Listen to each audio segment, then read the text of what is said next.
Welcome back to Shadow Fear. Tonight, we're heading north, way north, into the kind of cold that cracks your skin and kills the sound in the air. Alaska.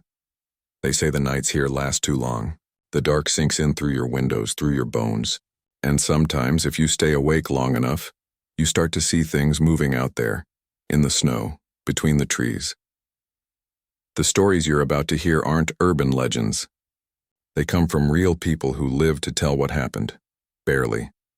These are 7 of the most disturbing true Alaskan winter night horror stories. My name's Raymond Keller, and I've been fishing the lakes around Iliamna for over 30 winters now. You could say I know this place better than my own heartbeat. I know the sound of the wind before a storm. I can tell from the smell of the air if the ice is too thin, and I can hear when it's about to split. That deep groan that crawls up through your boots and rattles your teeth. But what I heard that winter wasn't the ice cracking. It was something else, something alive. It started in mid-January, the kind of cold that can freeze your breath before it leaves your mouth. I'd been staying alone in my cabin by the shore, about 6 miles from the nearest town, hauling my nets up through the holes I'd cut in the lake. You don't see many people that time of year, maybe the occasional snowmobiler or a ranger checking on ice conditions, but mostly, it's just you, the wind, and the sound of the world trying not to die. That morning, the air was so still it felt like I'd woken up inside a tomb. I went out around 5 a.m. with my auger and flashlight. The beam cut through the mist in a narrow cone, lighting up the frost crystals that hung like dust in the air. The hole I'd drilled the day before had frozen over, so I started cutting again. Metal whining against ice, each rotation echoing back like I was drilling into a skull. I don't know when I first heard it, maybe 10 minutes in. At first I thought it was my imagination, that thing your brain does when it's too quiet, inventing sounds just to keep you company. But then it came again, low and distant like a whale's moan echoing up from the dark below. Only this wasn't a whale. I don't know how to explain it. It sounded human, a long drawn-out cry that rose and fell, muffled by the ice like someone screaming underwater. I froze, one hand still gripping the auger. The sound came again, closer this time, sharper. The kind of sound that slides down your spine and makes your stomach turn cold. I knelt down, pressed my glove against the surface, and I swear to God I felt a vibration, faint, but steady, like something tapping beneath. I told myself it was just the ice shifting, the water moving underneath. But the more I listened, the more wrong that felt. I've heard ice shift 1,000 times. It doesn't have rhythm. It doesn't sound like pain. When I pulled my hand away, there was a thin crack running out from the hole, stretching across the surface like a spider's leg. I packed up fast and went back to the cabin. All day I couldn't shake it. Every time the wind blew against the walls, I swore I heard it again. That muffled screaming echoing through the boards. By nightfall, I was jumpy enough to check my shotgun twice and set the safety lamp closer to my bed. That night I dreamt of the lake, but not as I'd known it. In the dream, the ice was clear, and I could see through it all the way down to the black water beneath. There were faces down there, dozens of them, eyes wide open, mouths frozen mid-scream, drifting slowly just beneath the surface. When I woke up, I was sweating so hard I had to peel my shirt off my skin. The next day I told myself I'd imagined everything. Cabin fever, sleep deprivation, maybe even a bit of the old whiskey I'd been keeping for emergencies. But when I went back out to check my lines, the hole was still there, and someone had been there before me. There were footprints. Not mine. Barefoot, small, and leading right up to the hole before vanishing, not turning back, not stepping away, just gone. I crouched there for a long time, just staring. It didn't make sense. The temperature had dropped to 30 the night before. Anyone out there barefoot would have been dead in minutes. The tracks were half frozen, rimmed with frost, but clear enough that I could see the toes pressed into the ice. 5 of them. Human. I followed them for maybe 20 yards before they faded out completely. After that, I couldn't focus on fishing. I packed up my gear and drove my snowmobile back to town, to a bar called the Frozen Hook, where a few of the guys from the docks hung around even in winter. I told them what I'd heard, and they all laughed, except for one old-timer named Henry Boyd. He just looked at me for a long time, his drink halfway to his lips. Finally, he said, "You been fishing near the South Bend?" I nodded. "Then you stay away from there, Ray," he said. "Ice ain't right there. Not since the plane went down." I'd heard about that crash years back, a small charter plane that went missing during a storm. They said the lake had swallowed it whole, bodies and all, never found a thing. I never gave it much thought before. But that night, as I sat alone in my cabin again, the wind howling through the eaves, I kept thinking about those screams, those faces from my dream. I poured another drink, told myself I wouldn't go back out there. But at 2 a.m., I woke up again to that same sound, faint but real, echoing across the ice. It wasn't the wind. It wasn't an animal. It was a woman's voice calling for help, the words rising and falling like waves. Help, please, help. I didn't even remember putting my coat on. One moment I was lying in bed, the next I was out the door, flashlight cutting across the dark. The cold hit me like a wall. My breath froze in front of my face. The lake stretched out in front of me, wide and black, with a thin mist crawling low across the ice. The sound came again, clearer this time, and I could tell exactly where it was coming from. The same hole I'd drilled 2 days before. I ran toward it, boots hammering against the frozen surface, my heart slamming against my ribs. "Hello?" I shouted, dropping to my knees beside the hole. "Is someone down there?" The water was dark, too dark to see. But the sound, it was right below me. "Please," the voice whispered. "It's so cold." I leaned closer, trying to catch the light under the ice. For a moment I thought I saw movement, a pale shape just below the surface, like a hand brushing against the underside. Then, without warning, the ice groaned and buckled. A crack shot out from beneath me, and I fell backward as the hole widened, black water splashing up and freezing instantly around the edges. I scrambled back, gasping, staring at the widening crack as it crept toward me like something alive. The voice was louder now, almost screaming. And then, just as suddenly as it started, it stopped. The lake went still again. Silent. I don't remember how long I sat there staring at that hole. Maybe a minute. Maybe an hour. All I know is when I finally stood up, I could see something floating in the dark water. A small piece of cloth, white against the black. A sleeve, maybe, or part of a dress. I reached for it, but before my glove could touch the surface, a shadow moved beneath it. Slow, deliberate, like something circling. That's when I turned and ran back to shore, faster than I ever have in my life. I didn't sleep that night, not even a minute. The sound had stopped, but it hadn't left me. It echoed inside my skull, replaying every few seconds like a broken record. "Help me. Please." I kept hearing it, faint behind the crackle of the fire or the sigh of the wind against the walls. I tried to drown it with whiskey, with the radio, with the hum of the generator, but nothing worked. It was in the silence between sounds, a breath behind the noise. By dawn, I was shaking so bad I could barely light my stove. I thought about driving into town, maybe staying at the lodge for a few nights, but something in me, something stubborn and stupid, wouldn't let me. I had to know. I'd been on that lake too many years to let a voice drive me out. Maybe it was guilt too. I'd heard her and I'd run. If someone was down there, if there was even the smallest chance, I couldn't leave her like that. So around mid-morning, I packed my gear, loaded the snowmobile, and headed back toward the South Bend. The sky was the color of steel, the horizon smeared white with blowing snow. I could barely see 10 feet ahead.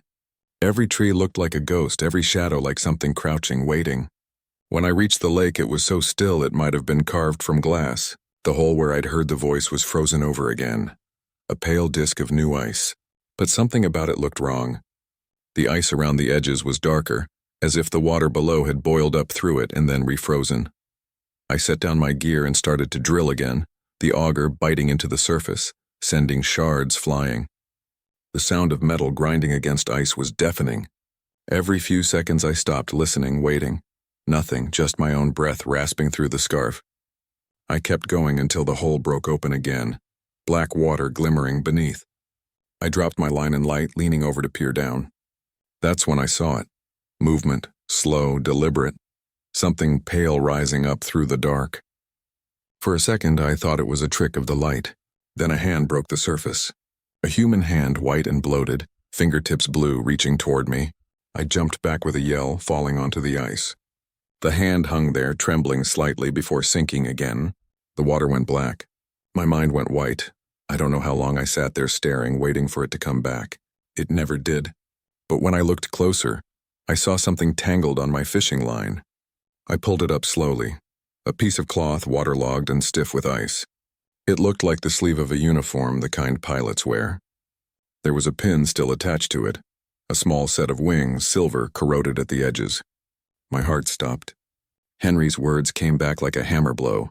Not since the plane went down. I reeled the line back and started the snowmobile, ready to get the hell off that lake.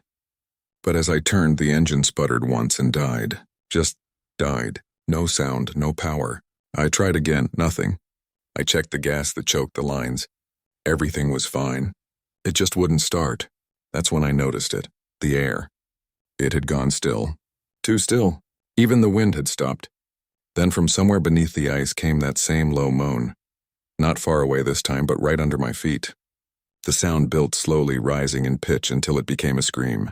A dozen voices now, maybe more, echoing up from the black.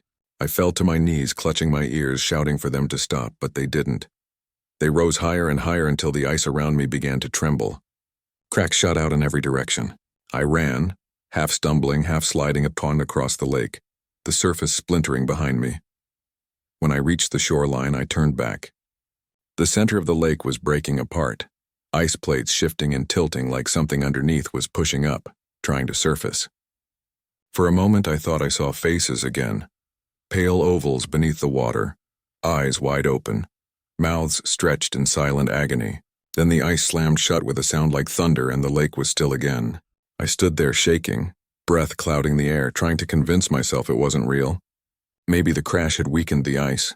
Maybe pockets of air were trapped below. But then I looked down at my gloves and they were wet, dark with lake water. And in my palm was that piece of cloth I'd pulled up, the silver wings pin still attached. I didn't remember holding on to it. I dropped it into the snow and ran. Back to the cabin, back to the fire, back to something human. The whole time I could feel it behind me. Not footsteps, not a presence, but something colder. The kind of cold that doesn't fade when you come indoors. The kind that sticks to your bones.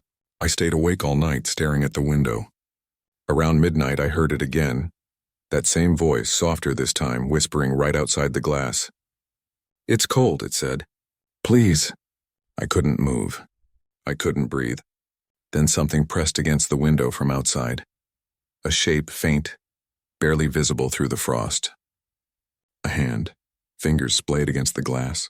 I stumbled back, knocking over the chair. "Go away," I screamed, grabbing the shotgun. But before I could move closer, the hand began to sink. Not fall, but sink like it was being pulled straight down. I ran to the window, looked out, and froze. There were footprints in the snow leading away from the cabin toward the lake. Bare, small, perfect. That was the last night I stayed there. I left the cabin at dawn. Didn't even pack most of my gear. Just started the snowmobile. It worked fine now. And drove until I saw lights. When I reached the bar, I told Henry everything. He listened, face pale, and when I showed him the pin, he nearly dropped his glass. "That's from Flight 208, he whispered. They never found them. I didn't go back to the lake after that. Sold the cabin, moved inland. But some nights, when the wind's just right, I still hear it. That long, drawn-out cry echoing through the dark, rising up from somewhere deep beneath the ice. I tell myself it's the wind or the shifting lake or my own guilty mind playing tricks. But then I remember the footprints, the hand on the window. The way the ice cracked open like something underneath wanted out. A few years later, spring came early, and they said the lake thawed faster than usual. A ranger found wreckage near the south bend, a piece of fuselage, some torn seats, part of a cockpit window. They even found a body, frozen solid, perfectly preserved. A woman. Her eyes were wide open, her hand outstretched, fingers curled as if reaching for something just beyond the ice. They said she must have been trapped there all this time, sealed away until the thaw. I never told them about the voice. I never told anyone what I heard. But I keep the pin locked away in a box under my bed. Some nights I think about throwing it into the river. Other nights I take it out and look at it. The way it catches the light, dull and cold. And sometimes when I hold it long enough, I swear I can feel it tremble. Like something inside is still moving, still alive, still calling from beneath the ice.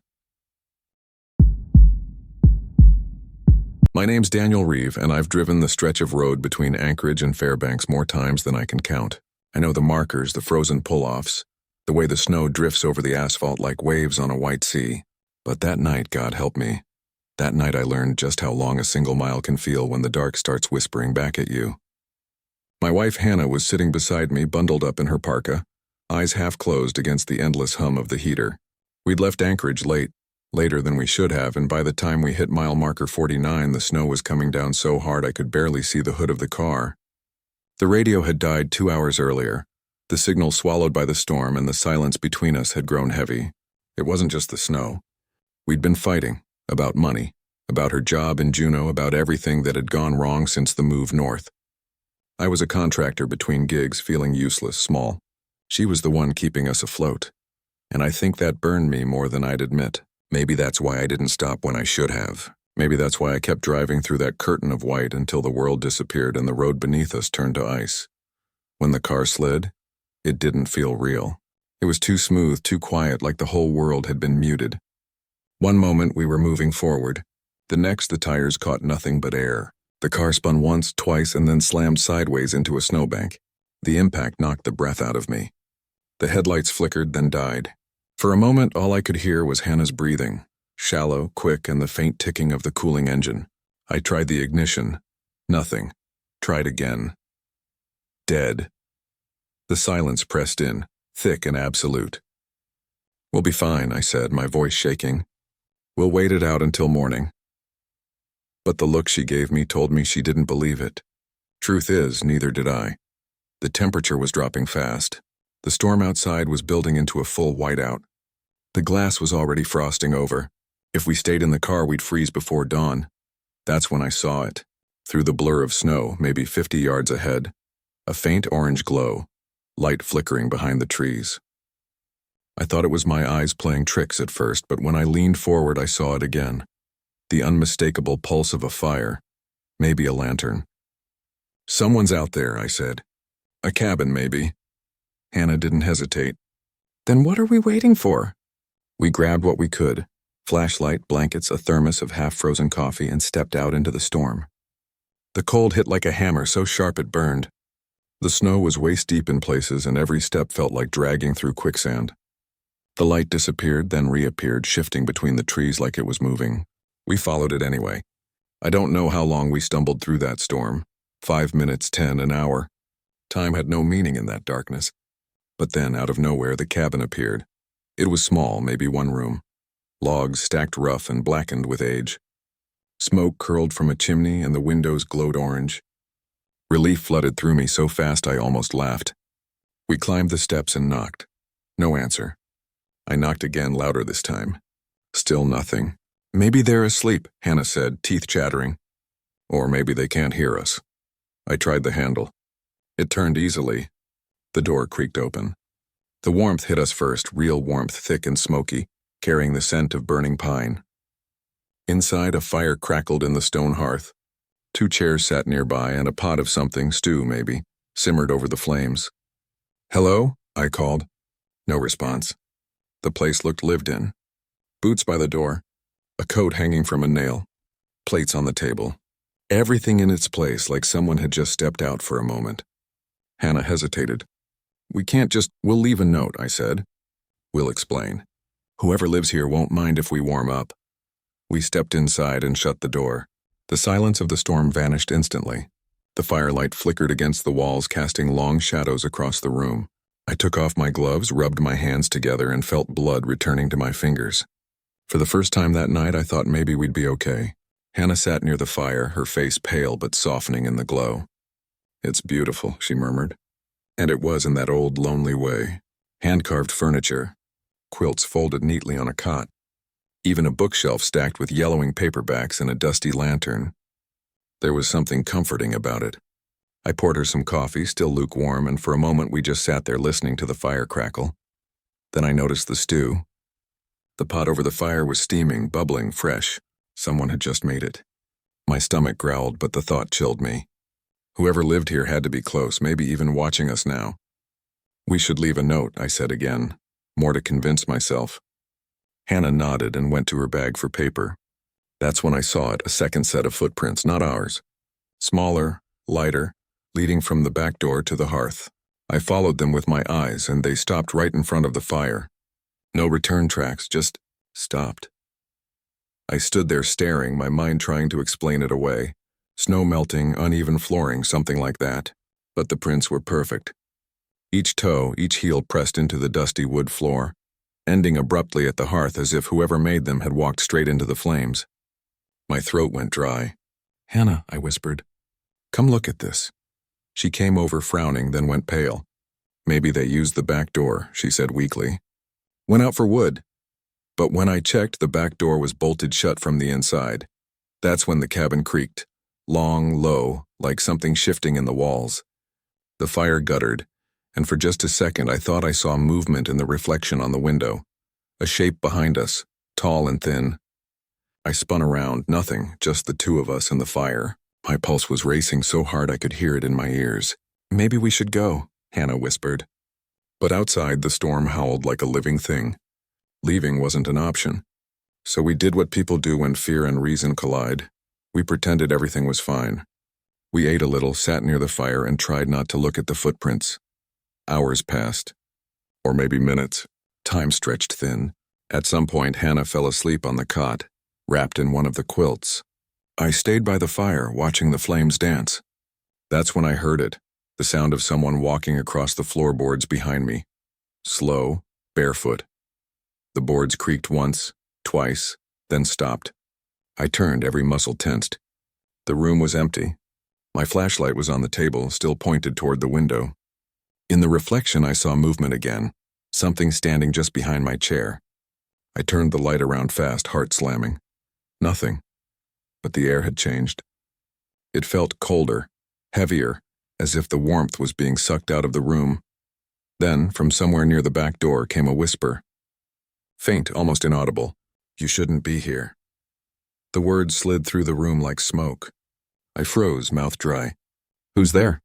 I managed, no answer. Just the sound of the wind outside, faintly pressing against the walls. I got up, stepped slowly toward the sound.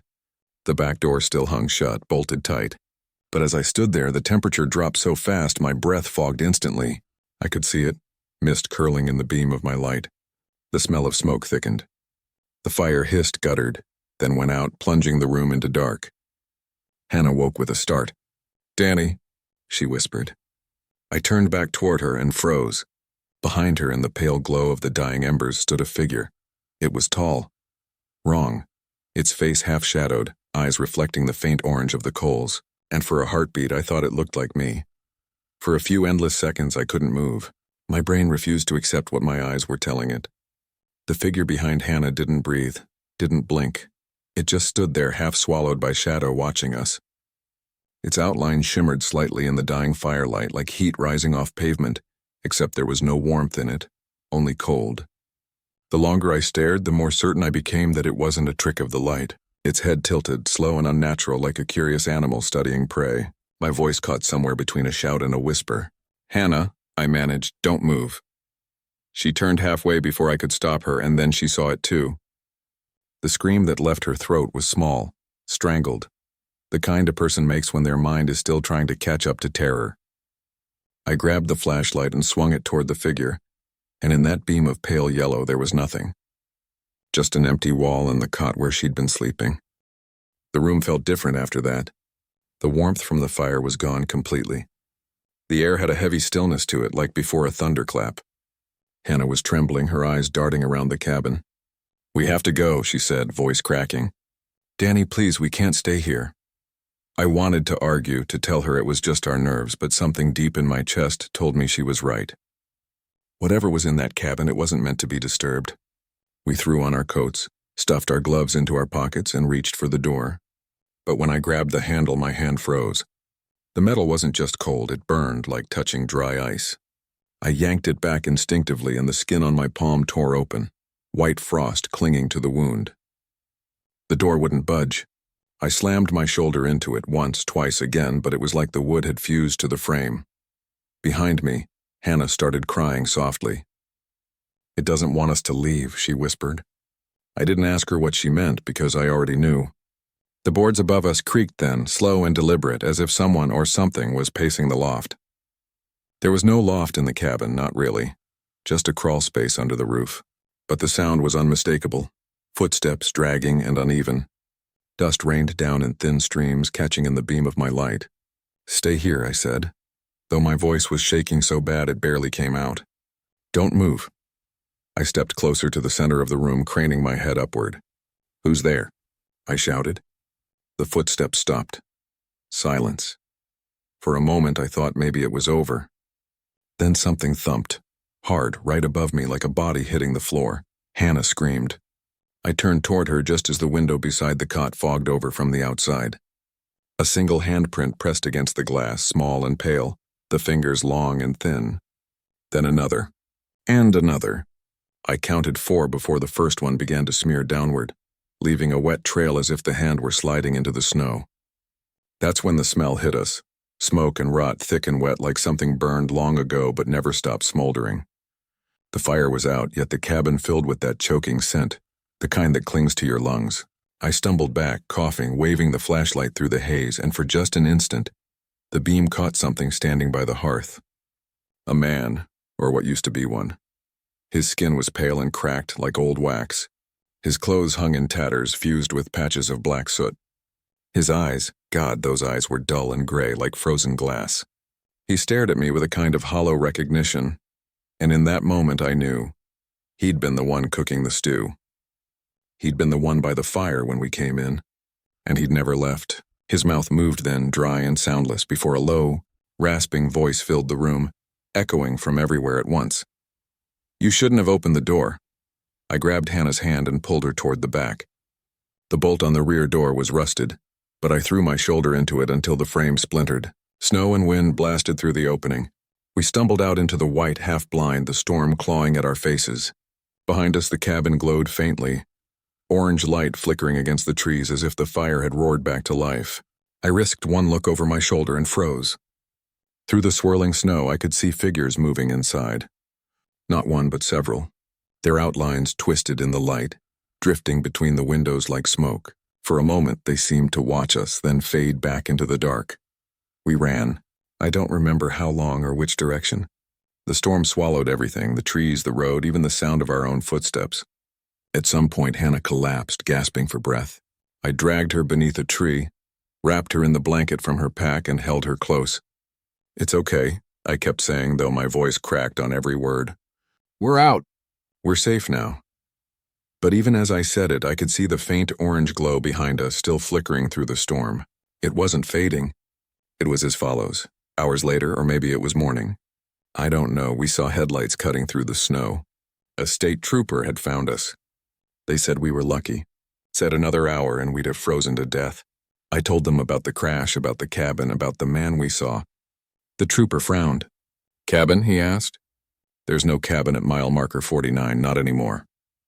He radioed for backup, and when the storm cleared, they searched. Nothing. Just a clearing by the trees, some burned timbers buried under the snow. He said a fire had taken that place out years ago, some hunting lodge that caught in a lightning storm. Killed everyone inside. I didn't believe him until he showed me the report. The date was almost 15 years ago to the day. They took us to the hospital in Fairbanks. Hannah didn't speak for 2 days. When she finally did, the first thing she said was, "It was warm." I didn't ask what she meant. I didn't want to know. We left Alaska a week later, moved back south, somewhere where winter meant rain instead of silence. But even now, sometimes at night I'll wake to the faint smell of wood smoke and see the shape of a hand pressed against the window. Small, perfect, melting slowly down the glass. I tell myself it's condensation, that it's nothing. But deep down, I know better. A few months ago, out of habit, I looked up the mile markers on an old map online. Mile 49 isn't marked anymore. The highway was rerouted after a landslide. But zooming in close, I noticed something odd. Just below the old road line, buried deep in the trees, there was a faint outline. Rectangular, maybe 20 feet wide. A foundation half covered in snow. And in the satellite image, right beside it, was a dark shape, standing by what might have been a doorway. Watching. I closed the laptop and didn't sleep that night. I don't think I ever will again. Because somewhere in that frozen stretch of forest, the fire at mile marker 49 still burns. And I think sometimes when the wind's right, it remembers us. My name's Ray Connolly. I've been plowing snow on the Alaska highway for 26 winters, and if there's one thing I've learned, it's that the road doesn't forgive mistakes. You keep your hands steady, your eyes open and your radio tuned low enough that you can hear what's out there. Because sometimes the silence itself will try to tell you something. That night the silence was screaming. It was mid-January, well past midnight, and the wind was the kind that could flay skin if you lingered outside too long. I was running my usual route between Talk and Delta Junction, pushing through a new layer of snow that had rolled in faster than the forecast warned. My plow's headlights cut through the white like weak flashlights underwater, just a blur of flakes that refused to end. The cab heater was humming, but it couldn't keep up. My breath kept fogging the windshield. There's a rhythm to plowing, a kind of hypnotic repetition. Push, lift, reverse, angle, repeat. You get lost in it. That's why I almost didn't notice the shape in the road until I was nearly on top of it. It appeared out of nowhere. Just a dark blot in the headlights. My gut reacted before my brain did. I slammed the brakes, felt the plow fishtail on the ice, the rear end swaying dangerously. The truck groaned to a stop just a few feet away from the figure. At first I thought it was a moose. Then I saw the outline, too thin, too still. A person. I killed the wipers and squinted through the streaks of melted snow on the glass. Whoever it was, they were standing dead center in the road, facing me. They weren't moving, not even shivering, and no part of them looked right. I grabbed the spotlight mounted on the dash and flicked it on. The beam cut through the storm and landed on what looked like a man in a long parka, except the coat was open, and the thing inside wasn't shivering or gasping. It was just watching. Something about the proportions seemed off. The head sat too high, the arms too long. Its boots, if those were boots, were buried deep in the snow, yet it stood perfectly still. I remember thinking it looked more like a mannequin than a man, the way it just stood there. I grabbed the radio. "Dispatch, this is Route 4. Got a possible stranded pedestrian at mile 212, gonna check it out." The static swallowed my words. No reply. Not unusual in that area, radio signals garbage between certain stretches, but that didn't make me feel any better. I reached for the flashlight and opened the door. The wind slammed into me like a living thing full of claws and teeth. My eyes watered instantly. I shouted over the noise, "Hey, you okay out here?" The figure didn't respond. Didn't even twitch. The beam from my flashlight danced across the coat. It was old, torn in places like something from another decade. The snow beneath its feet was undisturbed. I remember that clearly. No tracks behind it, no sign of movement.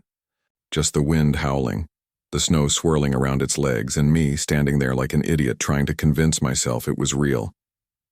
Then, it moved. The head tilted slowly to one side, the way a curious dog does. But the motion wasn't right. It was jerky, mechanical, like a puppet strings being pulled by an amateur. The sound it made next didn't belong in this world. A faint creak like ice cracking on a lake. My legs locked up. I should have jumped back in the cab. I should have driven. But I couldn't. I was frozen, staring. The figure took one step forward. Not a shuffle, one long, deliberate step. The snow didn't crunch beneath it. I could feel my heartbeat in my throat. "Okay, buddy, just stay where you are," I yelled, trying to sound like I was in control. "We'll get you to town, yeah? Just stay." That's when I heard it knock, knock, not from the road, not from the trees. From behind me. Two hard, deliberate raps on the rear of the plow. I spun around so fast I nearly slipped. The tail lights glowed red through the snow, casting everything in a faint, bloody haze. Nothing. Just the blizzard. I swallowed hard and turned back to the figure. Gone. My flashlight beam hit nothing but drifting snow. For a few seconds my brain went blank. I was standing in the middle of an empty road. No sound except the wind, and my radio suddenly crackled to life. "Route 4, you out there? Repeat, Route 4, you good?" It was dispatch. I nearly shouted into the mic, Yeah, I'm here. I got something weird at mile 212, looked like a person, but static swallowed the rest. Then a voice came through, not dispatches, a whisper thin and wet like air leaking through a crack. "You shouldn't have stopped." I dropped the radio. It clattered against the floor.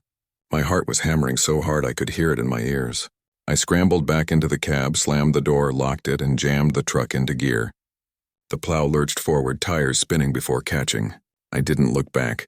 I didn't want to see whatever had knocked twice. The storm got worse. My headlights barely reached 20 feet ahead, and the wind made the truck groan like it was alive. I just kept my foot down, following the faint lines of the highway, whispering to myself like a prayer. Just get to Delta, just get to Delta. About 10 miles later, the road curved along a frozen river. I slowed down a bit, afraid of skidding off the edge. That's when I saw it again. The figure was standing on the far side of the guardrail. Same parka, same tilt of the head. I hit the brakes so hard the tires locked. My stomach dropped. It hadn't just reappeared, it was closer. The beam from my headlights caught its face this time. And God help me, I wish it hadn't. It wasn't a face. It was a mask of ice. Translucent, smooth, featureless except for 2 holes where the eyes should have been. Inside those holes was nothing but darkness. But the longer I stared, the more it felt like something was staring back. I couldn't breathe. Couldn't move. It raised one arm stiffly and I heard it again. Knock, knock. Except this time it echoed inside the cab. 2 solid hits on the rear window, inches from my head. I floored it. The plow roared, fishtailing dangerously, tires spitting up chunks of ice. When I dared to glance in the mirror, the road behind me was empty. But I swear, through the swirl of snow, I saw a faint trail of footprints running parallel to the truck. And they were keeping up. By the time I reached the Delta maintenance depot, my hands were shaking so bad I could barely park straight. I killed the engine and stumbled out, half expecting to hear that knock again. Nothing. Just the low hum of the generator and the soft hiss of snow against metal. Inside, Mike, the night supervisor, looked up from his coffee and frowned. "You look like hell, Ray. Everything all right?" I tried to tell him. I really did. But the words wouldn't come out right. Someone was on the road, I managed. And it knocked. He stared at me for a second, then smirked. "Knocked? You been breathing diesel fumes again." I didn't answer. I just sat there shaking, staring at the frost creeping along the window. Because even as he joked, I could still hear it, faint, slow, from somewhere outside, knock, knock, and I knew it wasn't over. Mike thought I was just tired. Maybe I was, but when you've been on the road long enough, you start trusting the parts of your mind that don't have words, the parts that whisper, "Something's wrong, get out now." That's what I felt sitting in that depot, like the storm outside wasn't the only thing pressing against the walls. I remember staring at the frost spiderwebbing across the glass, thinking it looked almost deliberate, like fingers tracing a pattern. Mike was still talking, his voice just background noise. I didn't hear most of it until he said, "Hey Ray, what did you hit out there? There's something on your tailgate." That got my attention. I followed him outside, though every part of me wanted to stay put. The snow had let up some, but the wind still carried that low, hollow whistle that sounded too much like breathing. My truck sat under the security light, the plow blade caked with frozen slush. Mike walked around to the back, then stopped dead. "Jesus, man," he muttered. 2 perfect circles of frost were imprinted on the rear window, about the size of fists, and just below them, streaking down the metal, were long, uneven smears, like someone had dragged their hands down the glass while it was freezing over. The pattern wasn't random. It looked intentional, almost. Human. Mike stepped closer, squinting. Could be ice formation, right? I shook my head. It wasn't there before. It knocked Mike. 2 times. He gave me that look you give someone you don't want to call crazy. "Knocked, huh? You sure it wasn't like branches? Debris?" I didn't answer, because I was staring past him, at the snow behind the truck. There were prints there. Footprints. Bare ones. The wind had already started to fill them in, but I could still make out the shape of toes. They led from the middle of the road to the tailgate, then stopped. No return prints. No tire marks covering them, just gone. Mike swore softly under his breath. "All right, that's weird." We went back inside. He poured me coffee that tasted like burnt plastic and kept trying to crack jokes, but I couldn't drink it. My hands were shaking too much. Every time the building creaked, I flinched. Around 2 in the morning, the power flickered once, twice, then went out completely. The generator kicked in, humming loud, but the security lights outside didn't come back on. That's when I heard it again. Knock, knock. This time from the loading bay door. Slow, deliberate, like it was asking permission to come in. Mike froze mid-sentence. What the hell was that? I didn't move. Didn't breathe. The sound came again, 2 dull hits echoing off the metal. He grabbed the flashlight and started toward the door. Probably a branch. "Storm's still..." "Don't open it," I said, sharper than I meant to. He laughed, but it sounded forced. "You serious?" I'm serious, but he didn't listen. He unlatched the side door and swung it open just a few inches, light cutting into the dark. Snow blew in sideways. There was nothing there. Just the empty lot and my plow sitting quiet under a curtain of white. Then the door slammed from the outside. Mike stumbled back, nearly dropping the light. The handle jerked once, twice. Then it stopped. We both stood there waiting, the flashlight shaking in his hand. Something brushed against the door again, soft this time, like fingertips tracing the metal. Then in a voice so faint I wasn't even sure it was real, something whispered. It said my name. Ray. That's when I lost it. I grabbed Mike's arm, yanked him away from the door and bolted for the back room. He was shouting something, but I didn't hear it. My mind was buzzing, filled with static. The voice had been right next to my ear. It knew me. We locked ourselves in the break room and killed the light. For nearly 10 minutes, all I could hear was my own breathing, and then faintly the sound of footsteps outside. Not crunching, gliding, like someone dragging their feet across the snow. Mike finally whispered, "What the hell did you bring back here, Ray?" "I don't know," I said. But it's not a person. The footsteps stopped outside the thin wall behind us. The air grew colder, heavy. My breath turned to mist in the flashlight beam. Then something tapped twice on the glass of the small window above the sink. Knock, knock. Mike raised the flashlight, hand trembling. The beam caught a glimpse of it, a face pressed against the glass, but it wasn't human anymore. The ice mask I'd seen on the highway was half melted, revealing patches of raw gray flesh underneath, like something frozen too long trying to thaw. Its mouth hung open, not moving, but the sound came anyway. Knock, knock. The lights flickered, then went dead again. When they came back on, the window was empty. We didn't sleep that night. We sat in the break room until sunrise, listening. Once the sun came up, the temperature rose a few degrees, and for the first time I dared to look outside. There were prints everywhere. Bare, long, twisting prints leading from the road, circling the building and stopping right by the plow. The funny part? They didn't go away when the sun hit them. They just stayed there, burned into the ice like scars. The state police came after Mike called it in. They took photos, made jokes about snow ghosts. The footprints, they said, could have been an animal. Maybe a bear or some kind of melting pattern. But one of the younger troopers, a guy who grew up in talk, pulled me aside later. He looked pale. "You said it knocked twice?" he asked quietly. I nodded. He swallowed hard. My uncle used to tell a story about that. About something that walks the road after a wreck. Years ago, one of the plow guys hit a stranded motorist. Never saw him in the whiteout. Killed him instantly. They said his body wasn't found until spring. Frozen solid, standing up. After that, every so often someone would see him on the highway. Always alone. Always knocking twice before he showed up. I wanted to tell him I didn't believe in ghost stories, but I couldn't. That night I stayed at the depot again. Mike refused to. He quit a week later, said he was moving to Anchorage. I told myself I'd stay one more night to prove it was all in my head. I parked the plow, sat in the cab, and waited. Midnight came and went. Nothing. Then right around 2, the radio crackled. "Ray," a voice said. Not dispatch. Not Mike. The same voice I'd heard whisper my name at the door. I grabbed the mic, hand shaking. "What do you want?" The radio hissed. Then, knock, knock, and then silence. I didn't sleep. Didn't move. Just watched the windows until dawn. When I finally got out to check the truck, I saw it again. 2 perfect frost circles on the glass, just like before. And below them, something scratched into the ice with a finger. "You stopped." I put in my retirement paperwork that same week. Haven't plowed since. But even now, sometimes when I drive at night and the heater fogs up the back window, I'll see those 2 faint circles start to form. And if I don't turn the radio off quick enough, sometimes, just sometimes, I still hear it. Knock, knock.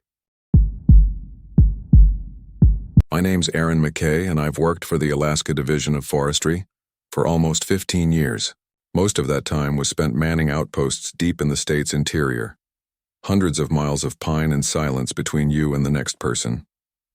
People think that kind of solitude sounds peaceful. It's not. It's the kind of quiet that starts talking back if you listen too long. My station was called Eagle Point Lookout, though that was just the name the state gave it after rebuilding.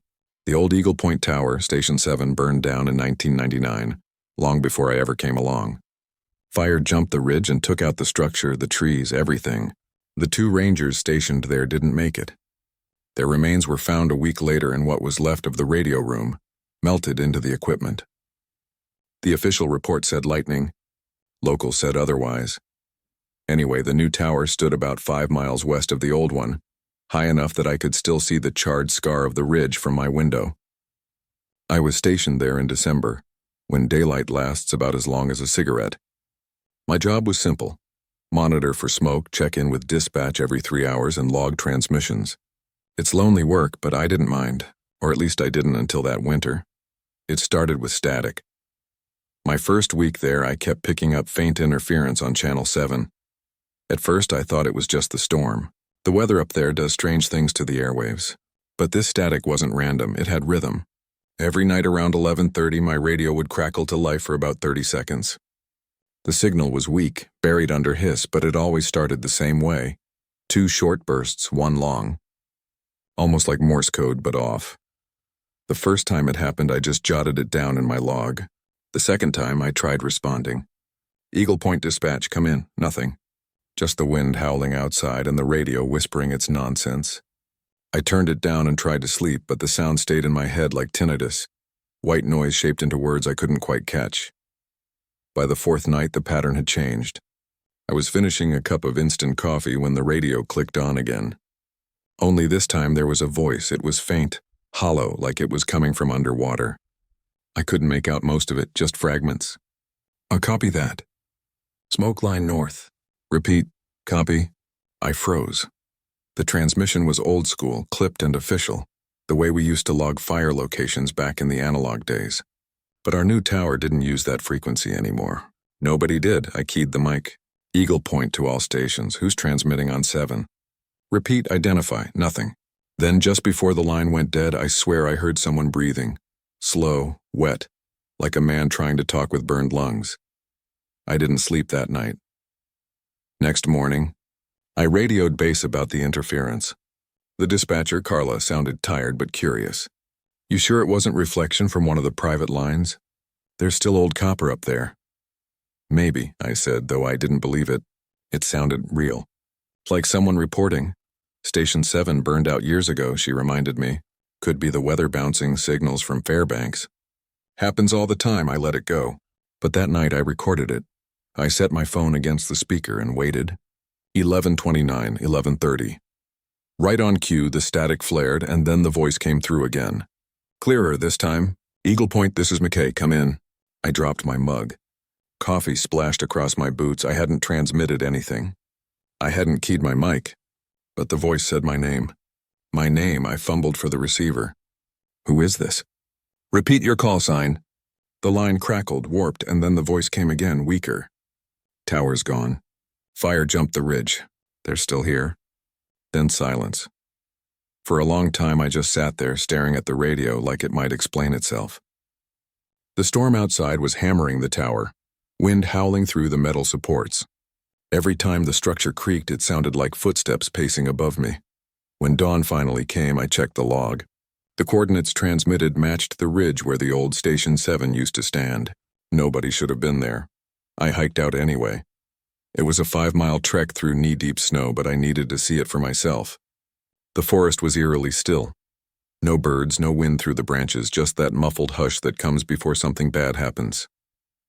When I reached the ridge, I found the clearing exactly where the map said it would be. Nothing remained of the old tower except blackened stumps and a few rusted girders poking through the snow. The place reeked faintly of old smoke even after 2 decades. I walked around checking for footprints or fresh burn marks. Nothing. But as I turned to leave, something caught my eye. Half buried in the snow near what looked like the edge of the old radio room was a chunk of metal, maybe the size of a fist. I brushed it off and my stomach dropped. It was a piece of transceiver casing, the kind they stopped using after the 90s. The serial number was still visible. Eagle Point, Station 7. That night, back in the new tower, the radio didn't just whisper. It spoke. Eagle Point dispatch, it said. The words slow and thick like someone trying to remember how to talk. We have eyes on smoke. North Ridge. The signal was stronger than before, filling the room with its low hum. My hands were slick with sweat. Identify yourself, I said. Who's transmitting? A pause. Then the same voice, but softer. "You can see us, can't you?" The words hit me like a punch. I stood and looked out the tower window. The forest below was a sea of black and white, the snow reflecting the moonlight. Nothing moved. But as I squinted toward the ridge, I saw it, just a faint orange glow flickering between the trees. Fire. I grabbed my binoculars. The glow danced and pulsed, but there was no smoke, no heat distortion. And the longer I stared, the more it looked wrong. Too contained, too still. It wasn't firelight. It was a reflection, something metallic, something moving. The radio hissed again, louder now, urgent. "They're coming up the line." "Don't open the door." I stumbled backward, heart hammering. "Who's coming?" "What line?" No answer. Just static, and then tap, a single sharp tap on the floor beneath me. Then another. I looked down at the metal grate, then at the access hatch that led to the stairwell. The taps came again, this time from directly below. Tap, tap, like someone knocking up from under the floor. My flashlight trembled in my hand. "Hello?" The tapping stopped. Then from the radio, so quiet I almost missed it. "They heard you." I didn't sleep that night. I sat in the tower's chair, my knees pulled up to my chest, watching the radio like it was some sort of venomous thing ready to strike again. Every time the wind howled through the tower's loose panels, my stomach clenched, waiting for that crackle, for that voice to return. But it didn't, not yet. Around 5 a.m., I finally forced myself to go down to the generator shed and refuel the backup. The morning light wasn't much comfort. In Alaska, winter sun is just a dull bruise on the horizon, casting everything in pale blue. I stood there in that frozen quiet and told myself I'd imagined it. That exhaustion, isolation, and too many nights alone had finally scrambled my brain. That's what I kept saying over and over. But as soon as I climbed back up to the tower, I knew I was lying to myself. The smell of burnt wood hit me first. Then I saw the scorch marks on the floor beneath the radio desk, fresh, black, and curling the wood fibers. I ran my hand over them. They were still warm. That's when I called it in. Or tried to. I spent an hour switching channels, trying to reach base or any other tower. But the radio was dead except for static. My cell phone had no signal, which wasn't unusual, but it felt more suffocating than ever. I thought about hiking down the mountain trail to the snowcat shed, but that was 4 miles through waist-deep snow. I told myself I'd go at noon when the sun was highest, even if it barely climbed over the ridge. But I never made it. Around 10:30, the static began again. I froze in place, coffee mug halfway to my mouth. Then that same distorted voice. "Ranger? Brooks, you there?" I felt my skin crawl. It was him. Again. The same cadence, the same faint echo beneath his words. I grabbed the mic, and this time, against every instinct, I answered. "Who is this?" I said, my voice shaking. The static swelled, and then the reply came. "You know who it is." I swallowed hard. "This is Ranger Brooks from Snowbird Tower. Identify yourself." A pause. A long one. Then, faintly, through the crackle, "You left us." My throat closed up. "What?" I whispered. "You left us to burn." I stood there, completely frozen, my breath fogging up in the air. The only fire I knew about was the one that took out Station 23, the one I'd been reassigned from 3 years ago. There had been an explosion in the generator room. They said it was faulty wiring. Everyone on night duty died. 3 Rangers. I was supposed to be there that night. I'd switched shifts with Tom because I had the flu. My mind reeled as the voice on the other end kept whispering, "You left us, Brooks. You left us in the fire." I slammed the radio off and stumbled back, nearly tripping over the chair. I could hear my pulse thundering in my ears. There was no way this was real, no way. But when I looked at the radio's casing, the metal was faintly glowing, like there was heat radiating from it. That's when I noticed something else. The window glass behind me was fogging up from the inside. 3 slow, deliberate knocks echoed against it. Tap, tap, tap. I spun around. Nothing. Just my own reflection, pale and trembling.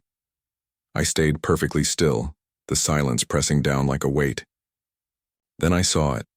Faint but unmistakable. 3 smeared fingerprints on the outside of the window. By noon, I couldn't stand it anymore. I packed my rifle, flashlight, and a thermal blanket, and started down the mountain trail toward the snowcat shed. I just needed to get out to get anywhere else.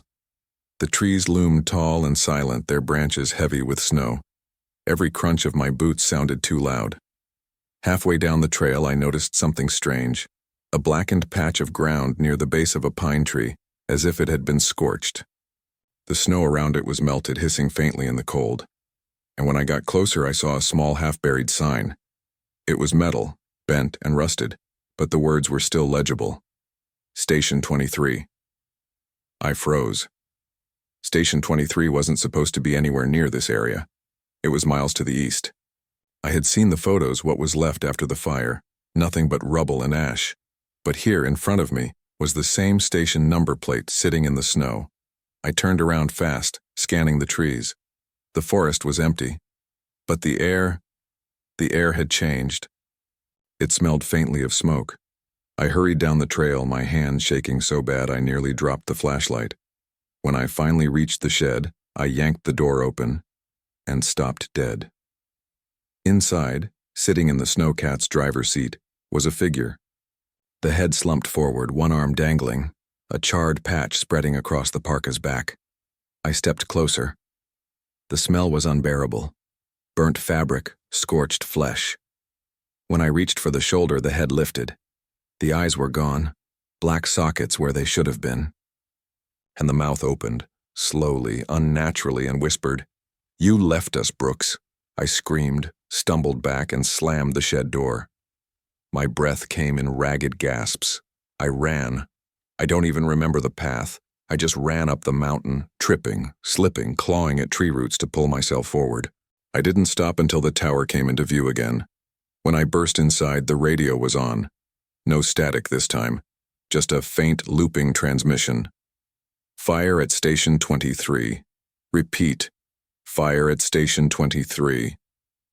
It kept repeating, over and over, and underneath it, I could hear something else.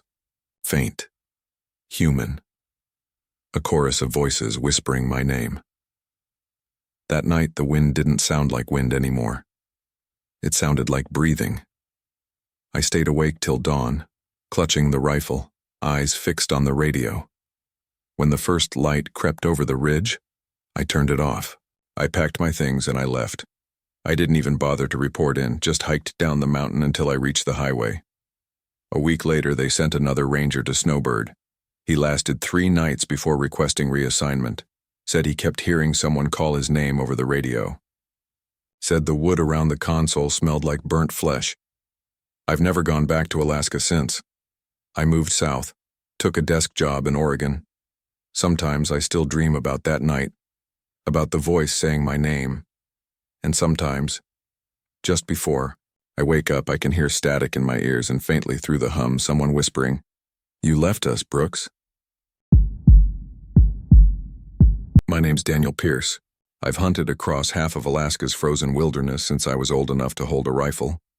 But nothing, not grizzlies, not blizzards, not even the long, black silence of a 40-below night, ever made me feel the kind of fear I did that winter in 2019. It started like any other late-season hunt. Just me, my buddy Ray, and his younger brother Eli. We'd gone up to the White River Valley, way past the service roads where the air feels sharper, and even the trees look like they're holding their breath. The snow was already knee-deep, and we had maybe 6 hours of daylight if we were lucky. Ray was the optimist between us, always saying things like, "Hell, Dan, people talk about Alaska like it's out to get you. It's just a big, cold playground." But I'd spent too many years out there to joke about the cold. Out here, it doesn't kill you quickly. It just waits until you stop paying attention. We parked our truck off a frozen logging trail and hiked 5 miles into the woods, carrying our gear on sleds. The fog rolled in by noon, thicker than I'd ever seen it, the kind that doesn't move with the wind, just hangs there like it's thinking. By 3, we'd set up camp near a ridge overlooking the valley, a perfect spot for spotting moose tracks. The air was so still you could hear the ice creaking inside the trees. That night we built a fire, cooked what little we'd caught, and tried not to talk about how quiet it was. The quiet got under your skin. Normally you can hear something, owls, foxes, a distant avalanche rumble. But that night, nothing. No sound at all, except for the occasional crack of frost-splitting wood. Around 10 p.m., The fog thickened until even the firelight looked like it was drowning. Eli started getting nervous, said he kept seeing flashes of light moving behind the trees like flashlights sweeping through the mist. I told him it was his imagination, maybe moonlight reflecting off the snow. But he swore he saw shapes, 3 of them, walking slow, almost in a line. Ray laughed it off, said maybe it was a rescue patrol, but deep down I knew that didn't make sense. We hadn't radioed our position, and nobody came out this far without a reason. Still, curiosity got the better of us. We killed the fire, grabbed our rifles, and stepped into the fog. I remember thinking how strange the air felt. Warmer somehow, like it was breathing against my face. The lights were there, faint and white, maybe 200 yards out, moving between the trees. "Hey!" Ray called, his voice vanishing almost instantly into the fog. No echo, no response. The lights stopped moving. We stood there waiting. I could feel my pulse hammering in my throat.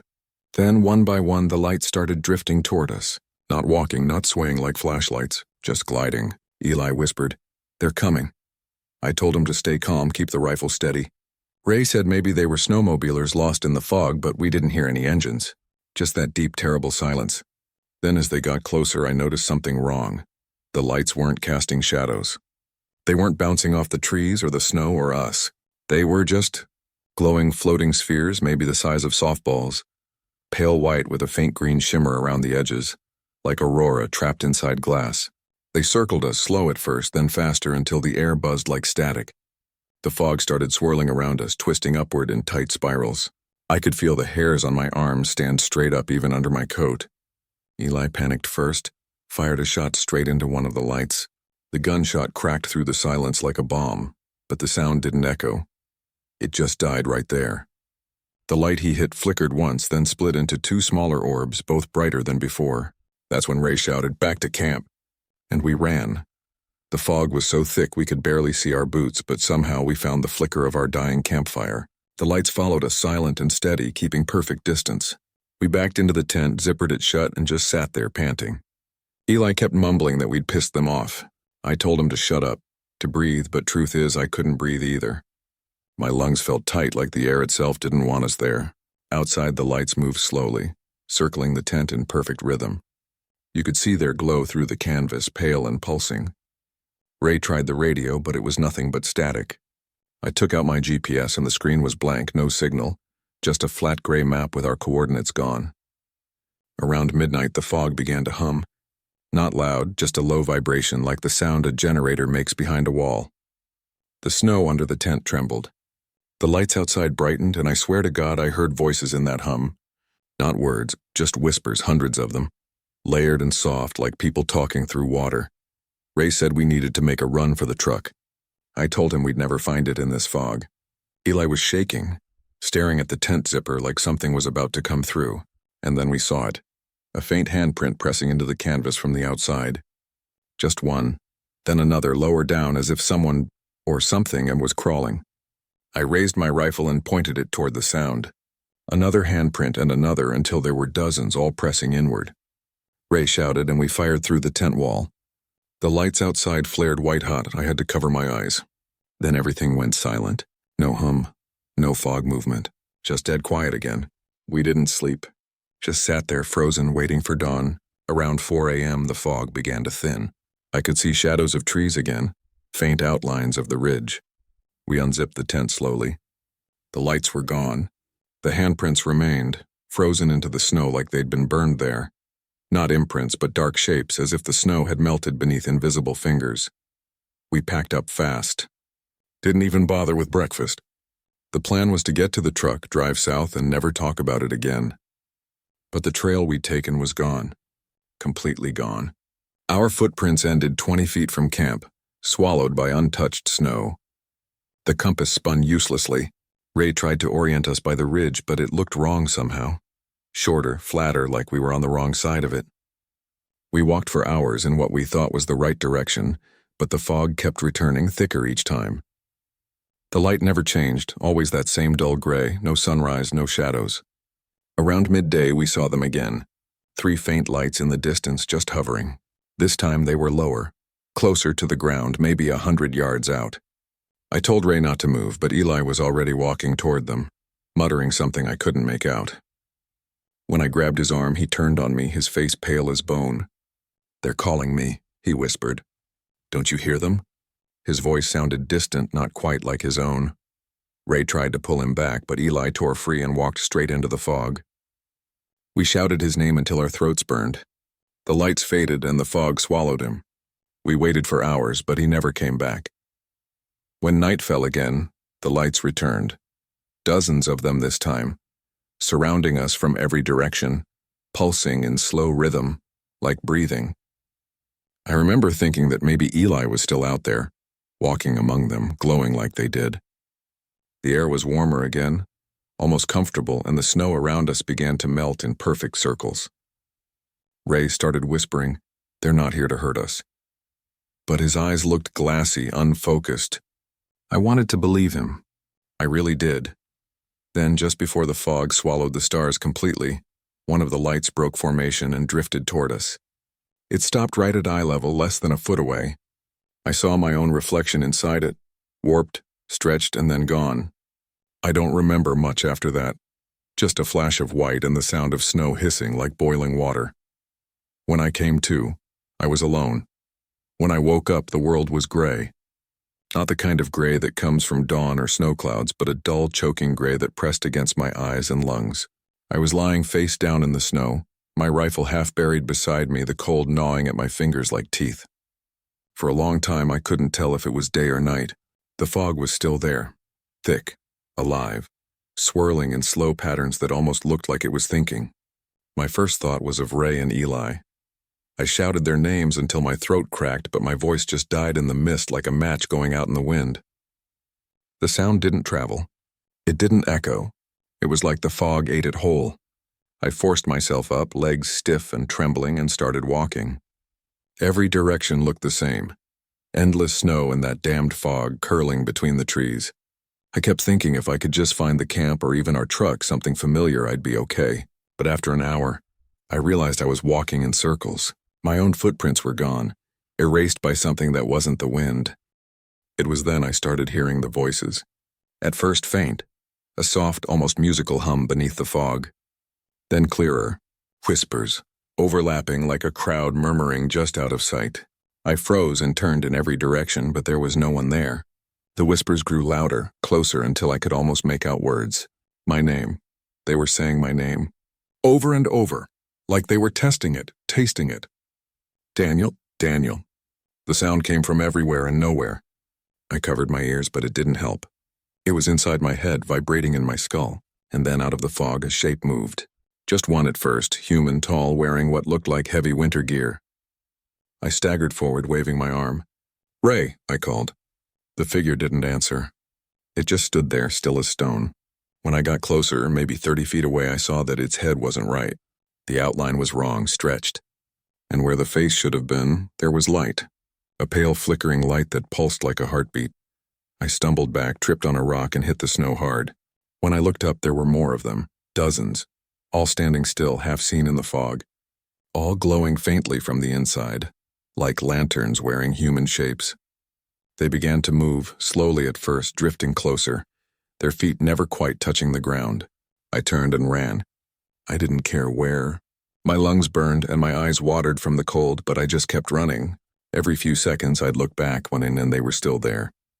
Always the same distance behind me, gliding through the fog like ghosts that couldn't quite catch me. The snow started to crunch differently beneath my boots, softer, wetter. That's when I realized I'd run into the marsh.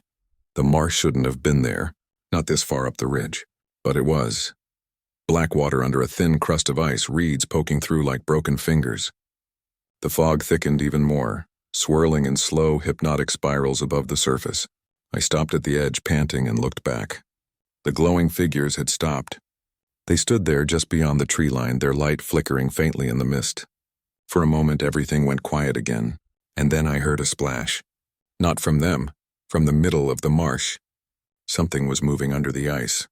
I could hear it shifting, scraping. I took a step back, but my boot slipped, and I crashed through the surface up to my knees. The shock of the cold almost made me black out.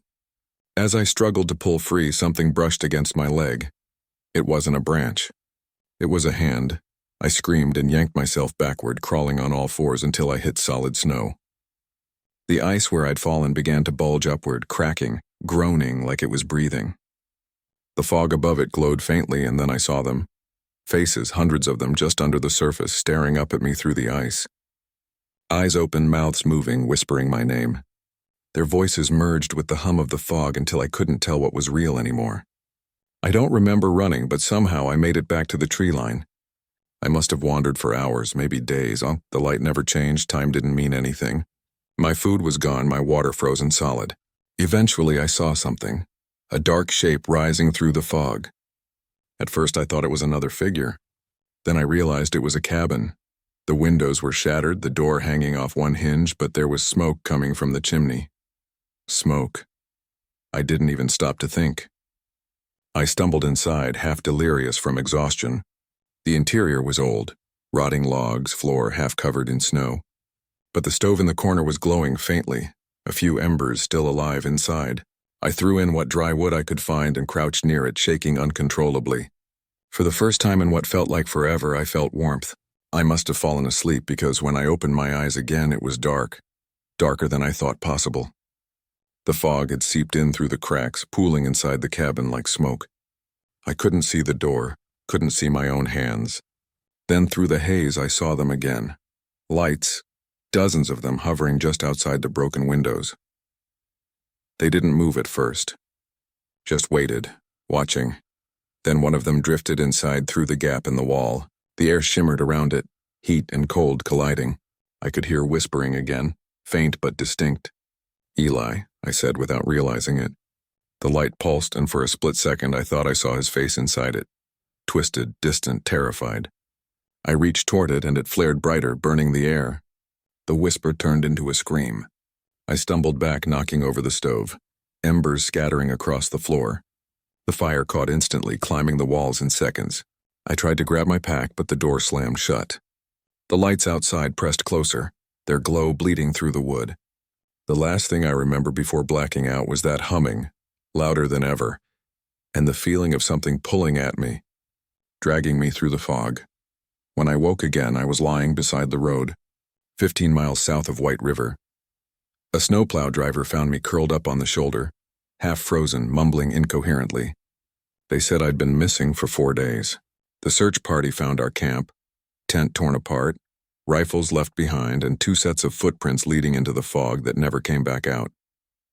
They never found Ray or Eli. The local ranger who took my statement told me White River had been closed off for years due to unstable ground. Said there hadn't been a single cabin in that area since the 1980s. I told him about the fog, the lights, the marsh. He looked at me for a long time before writing anything down. Finally, he said, "You're lucky you made it out. Most people who get lost in those whiteouts don't." Then he added, quieter, "My grandfather used to talk about the lights. He said they weren't ghosts. Said they were something older, something that calls you by name because once you answer, it owns you. I left Alaska that spring, sold my rifle, sold my truck. Haven't hunted since. But sometimes on still nights I'll look out the window and see fog rolling across the street, thick and silent, the way it was that night. And every time, just before it fades, I swear I see a flicker of light in it. White, pulsing, almost alive. I tell myself it's headlights or a reflection, but deep down I know it isn't. Deep down I can still hear the hum, still feel the fog breathing against my skin, still hear them whispering my name. My name's Claire Hensley, and I still live in Alaska, though most nights I wish I didn't. There are things that happen up here in winter that people in the lower 48 wouldn't believe if you told them. The darkness gets into everything, into your house, your mind, even your sleep. My story starts in December of 2017, when my daughter Emily and I moved into a rental cabin off Black Spruce Road, about 30 miles north of Anchorage. I'd just gone through a rough divorce and I wanted space, quiet, a new start. The realtor said it was cozy and secluded, perfect for 2 people trying to start over. What she didn't mention was that it had been sitting empty for nearly 8 years. It looked fine at first, a 2-room cabin with a wood stove, new insulation, and a generator shed out back. But there was something about the place from the moment we pulled up. The trees pressed too close to the house, the snow around it looked untouched. Not fresh, but undisturbed, like no animal had come near in a long time. The first week was uneventful. Emily, who was 12 at the time, started homeschooling online, and I split my time between her lessons and working remote.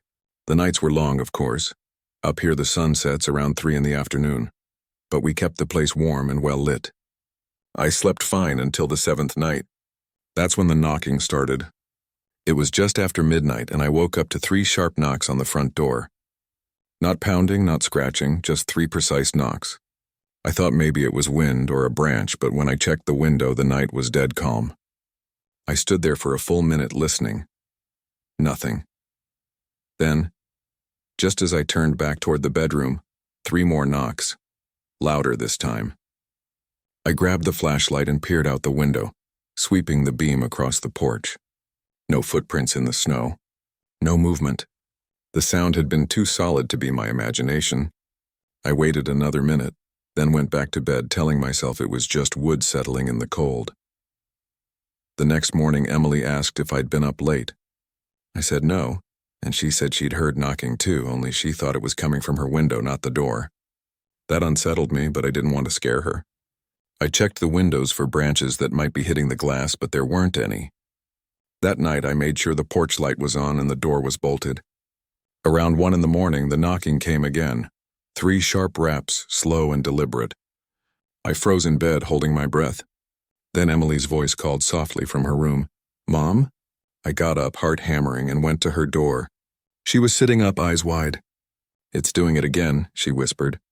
I shushed her, grabbed my flashlight, and went to the window. The porch was empty. The light flickered once, then went out. I heard it again. 3 knocks. But this time they came from the back door. I almost didn't go check, but I couldn't just sit there. I moved through the kitchen, every step creaking on the old wood floor. The back door's small window was fogged from inside, but I wiped it clear with my sleeve and shone the flashlight out. There on the porch were 3 marks in the snow.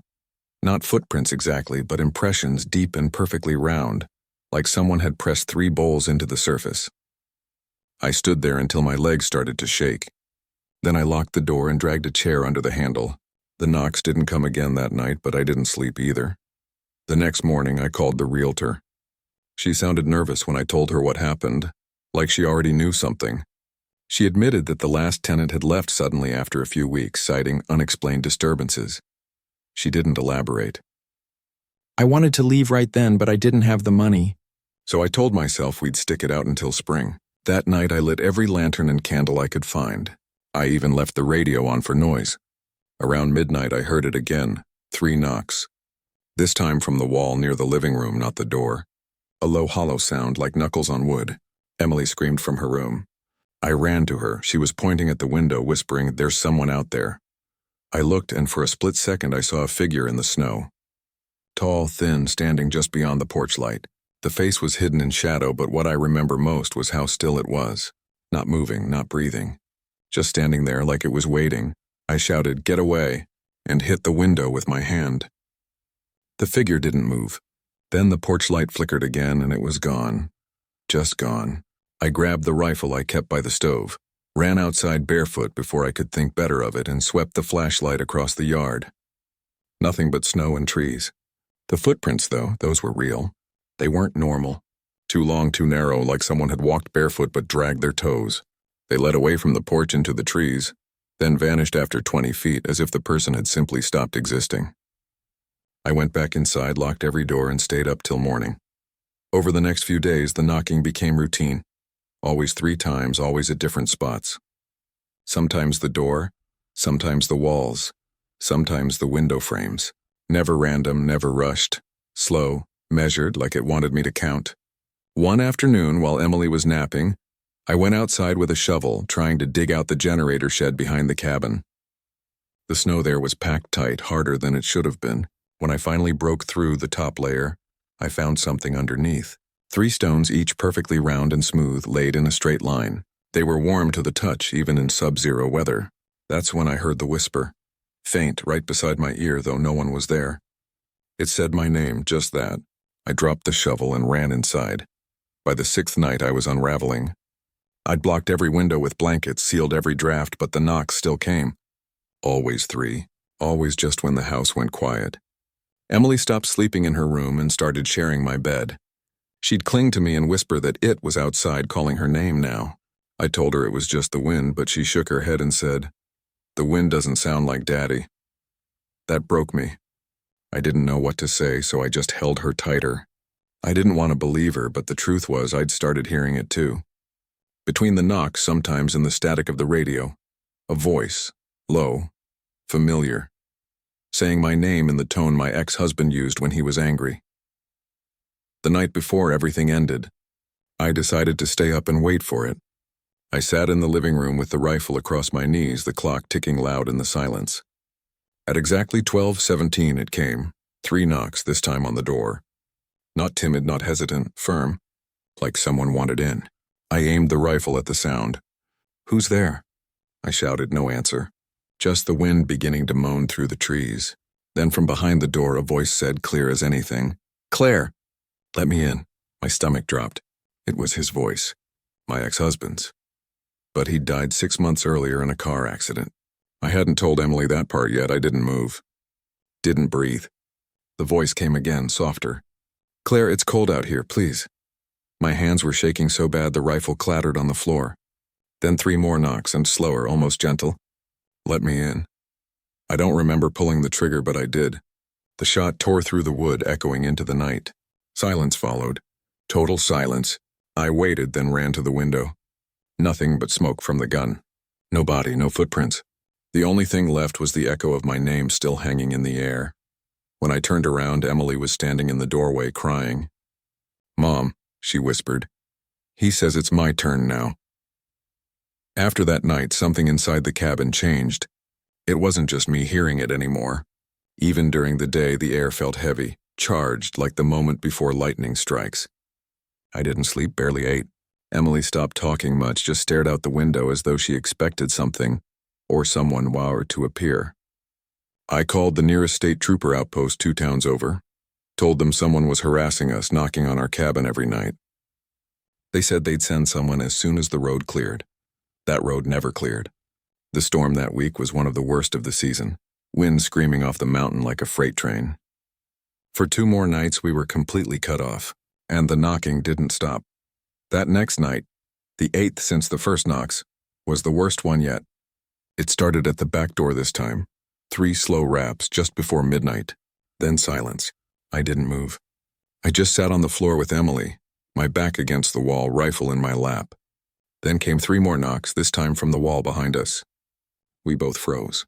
You could hear the hollow sound of wood bending just slightly with each hit. Then impossibly 3 more went from the roof.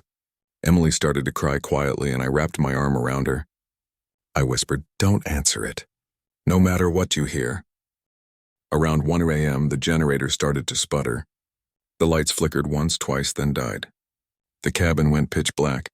I fumbled for the flashlight, turned it on, and froze. Across the room by the front door stood a silhouette. It wasn't clear at first, just a darker shape in the dark, tall and unmoving. I whispered Emily's name, but she didn't respond. When I looked down, she wasn't beside me anymore. She was standing near the door. "Emily, don't," I hissed. She said softly, "He's cold, Mom, you shot him." And before I could move, she reached for the lock. I screamed and lunged, grabbing her hand just as the door rattled, hard. 3 hits, loud enough to shake snow from the roof. The sound of a man's voice came through the wood again, low, pleading. "Claire, open the door, please."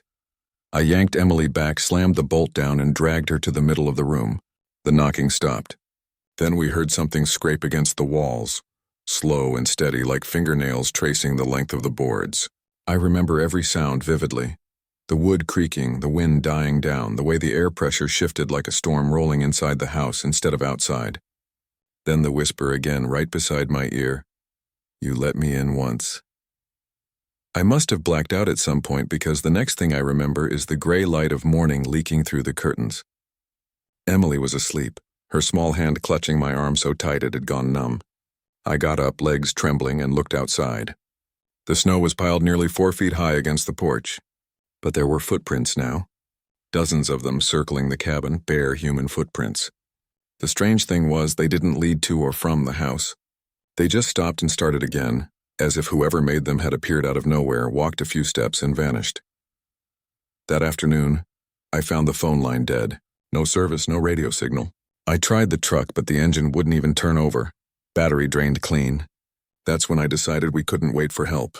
We had enough food for 2 days. I packed a small bag, wrapped Emily in 3 coats, and told her we were hiking down the main road to find someone. She didn't protest, she just looked relieved. We left the cabin around noon. Snow was coming down steady and started walking. I made sure to keep us close to the tree line, using the compass to stay oriented. We'd gone maybe half a mile when Emily stopped. "Mom," she whispered. "He's following us." I turned around, nothing but snow and pine trees. The wind had covered our tracks almost instantly. "No one's there, baby." "Keep moving," I said. But she shook her head. "Not behind us," she said. "Next to us." And that's when I saw it, a faint shape moving parallel through the trees the same distance away the whole time. I thought it was a trick of light or fog at first. But then it stepped out from behind a spruce tree. Tall, thin, dressed in what looked like tattered winter clothes. But wrong somehow, the proportions weren't right. The head was tilted too far, the shoulders uneven. And it wasn't walking so much as gliding through the snow. I screamed and grabbed Emily, breaking into a run. We ran until my lungs burned, the snow catching around our boots. I looked back once and saw the shape still there, moving smoothly between the trees. It didn't seem to sink into the snow at all, just drifted. We stumbled across a frozen creek, my mind racing for any landmark. The compass needle spun uselessly. That's when the knocking started again. Not from the house this time, but from the trees around us. 3 knocks echoing from one trunk to the next, traveling through the forest like a signal. Knock, knock, knock.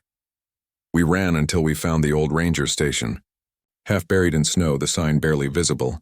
The roof had caved in on one side and the windows were shattered, but it was shelter.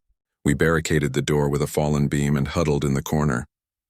I held Emily close, whispering we'd be safe soon, though even I didn't believe it. The knocking stopped for a while. Then after dark, I heard footsteps crunching outside the station. Slow, careful steps. I aimed the rifle toward the sound, heart hammering. Then through the cracked glass I saw a face. It was my ex-husband's or something wearing his face. Pale, wet-looking, the eyes black and glassy like river stones. He smiled, lips cracked and blue. "You shouldn't have left me out there," it whispered. The voice wasn't his anymore. It was layered, deeper, like several people speaking at once. "You said we'd stay together, Claire." The thing pressed its face to the window and the glass frosted instantly around it. Emily screamed. I fired through the window, once, twice, 3 times. Each shot echoed through the forest. The figure vanished, leaving nothing but a smear of frost. I didn't sleep that night. By morning, the storm had eased. I wrapped Emily's hands, took one last look at the station, and we started walking again. Around noon, we finally stumbled onto a plowed section of road. A snowplow driver spotted us and stopped. He said we were lucky, that no one ever comes down that stretch in winter. He took us to a medical center in Palmer, where they treated us for hypothermia and shock. When they went back to check the cabin, they found the doors wide open, the inside coated in frost. On the walls, carved deep into the wood, were 3 marks side by side, repeated over and over like someone had spent hours etching them. The state troopers told me the property had a history, that the original owner disappeared back in the 1950s during a blizzard, and every tenant since had reported hearing knocking. One even claimed to see a man standing at the window asking to be let in. They called it folklore. I call it something else. We never went back for our things. I sold what little I owned and moved south to Juneau. Emily's 17 now. She still wakes up some nights saying she hears knocking in her dreams, always 3 times. And last week, after years of silence, I got a package in the mail. No return address. Inside was a small round stone, smooth gray and warm to the touch. Taped to it was a note. It only said, "You left the door open." My name's Daniel Crow, and I've been prospecting in Alaska for most of my life. I started when I was 22, green and hungry, following riverbeds and digging into permafrost looking for color, that flash of gold that keeps men dreaming through the coldest winters. I've seen my fair share of strange things out there. Found bones that weren't from any animal I knew. Heard voices when the wind was still, seen lights move in patterns no plane could follow. But nothing, not in 30 years, and ever scared me like what happened up near Hatcher Pass the winter of 2011. There were 2 of us that season, me and Tom Beckett. Tom was one of those old-school prospectors you'd swear were born with a pickaxe in their hand. Big, broad-shouldered, never stopped talking. He'd been my partner for 5 years by then. We'd made a decent haul the summer before and decided to try a late-season dig-up near the old mining trail that ran north of Archangel Valley. Everyone said the storms came early that far up, but Tom laughed it off. Said we'll beat the snow, fill our pans, and toast our luck by Christmas. That was Tom, always sure the mountain would bend for him. We set up camp near a frozen creek, maybe 10 miles off the main road. Just a canvas tent, a stove, and 2 men too stubborn to admit they were getting old for this kind of work. The first week went fine. Cold but clear skies. The nights stretched longer each day, and the air got that sharp edge that burns your lungs when you breathe too deep. Still, the ground gave us a few good pans. Not much gold, but enough to keep Tom happy. He said we'd stay just 1 more week. That's what he always said before we got snowed in. Then came that night. The one that changed everything. The temperature dropped hard, maybe 20 below. The kind of cold where even the sound of your own breath freezes in the air. Around midnight, I woke up to the stove clattering. I figured Tom was up stoking the fire, but when I looked over, his bedroll was empty. I called his name. Nothing. I zipped up the tent and stepped outside, the wind biting my face like a blade. The moon was bright enough to see our whole camp, silver light spilling across the snow. That's when I saw his tracks, heading out toward the ridge behind camp, barefoot. I thought maybe he'd lost his mind or had some kind of sleepwalking fit. I threw on my parka, grabbed the lantern, and followed the prints. They were perfect, deep impressions, each toe clear as if pressed into clay. I followed them maybe a 1/4 mile before the wind picked up.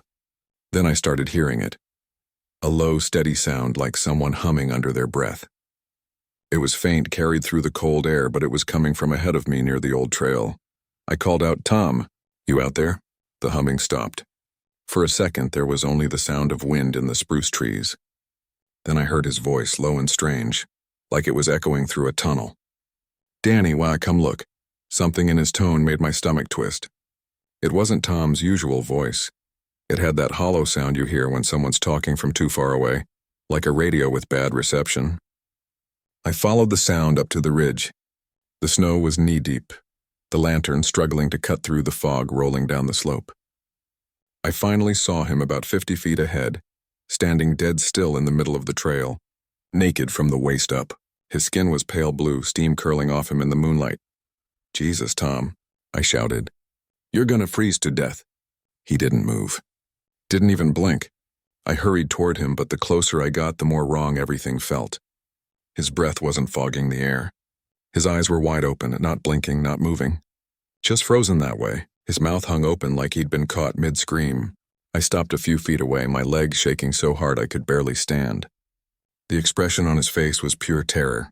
I mean real terror. His lips were pulled back so far I could see his teeth chattering, except they weren't. They were frozen in place. That's when I realized he wasn't shivering at all. He wasn't moving because he couldn't. His skin was stiff, his body locked upright, completely frozen solid, standing there like a damn statue. I circled around him, calling his name again, though I already knew it was useless. His pupils were cloudy, frost glistening in his hair. His hands were curled into claws, fingers white and rigid. But what froze me more than the sight of him was what was at his feet. Carved into the snow, not written with a stick, not traced with fingers, carved as though the snow had been burned away in precise lines, were words. 3 of them. Don't look back. My mouth went dry. I turned the lantern in a slow circle, scanning the trees. Every instinct I had screamed to run, but I couldn't move. The air was too still, too silent. Even the wind had stopped. Then I heard it again, the humming. Low rhythmic, coming from behind me this time. I spun around, raising the lantern, but there was nothing there. Just the empty trail, dark and endless. I called out, "Who's there?" But the only reply was the sound of my own breath.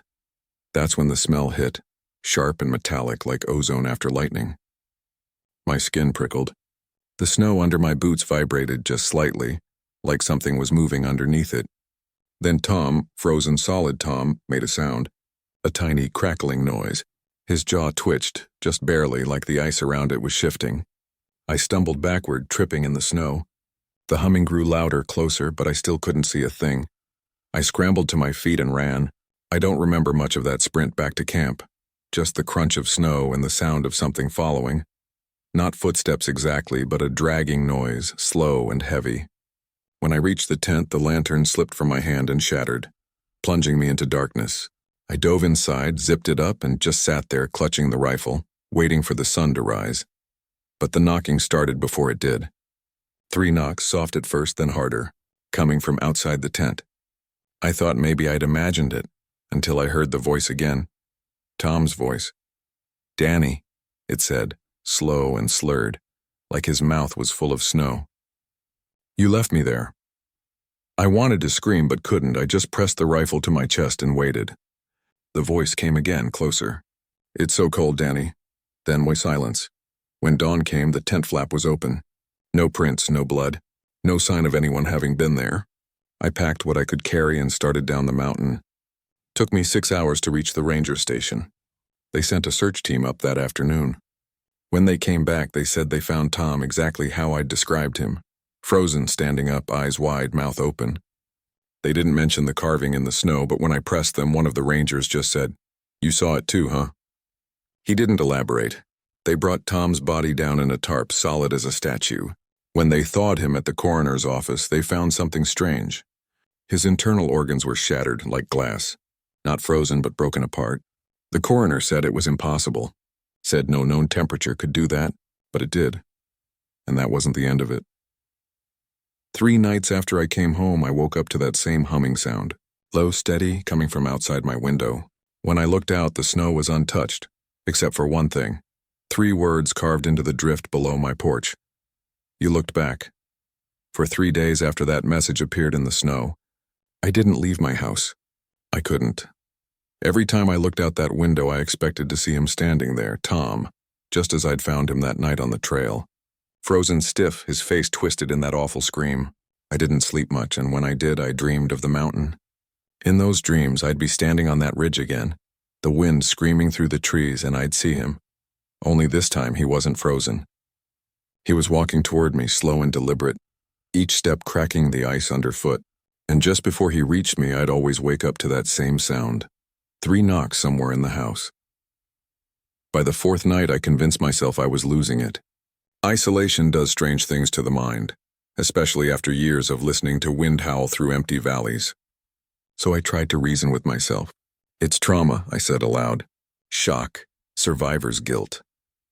But when I stepped outside to shovel snow from the porch that morning, my heart dropped into my stomach. The words, "You looked back," were gone.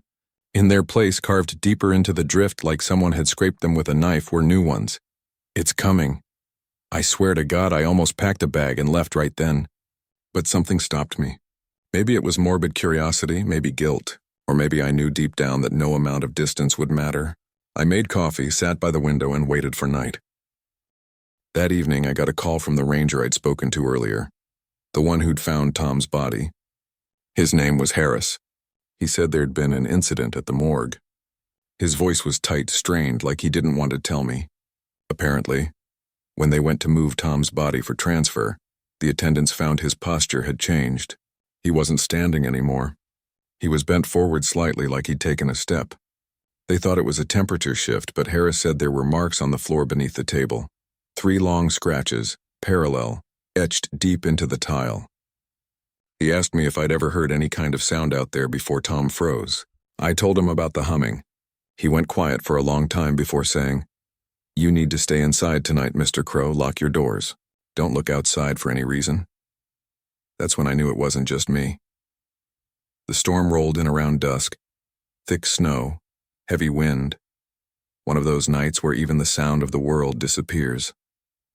I lit every lamp I owned, closed every curtain.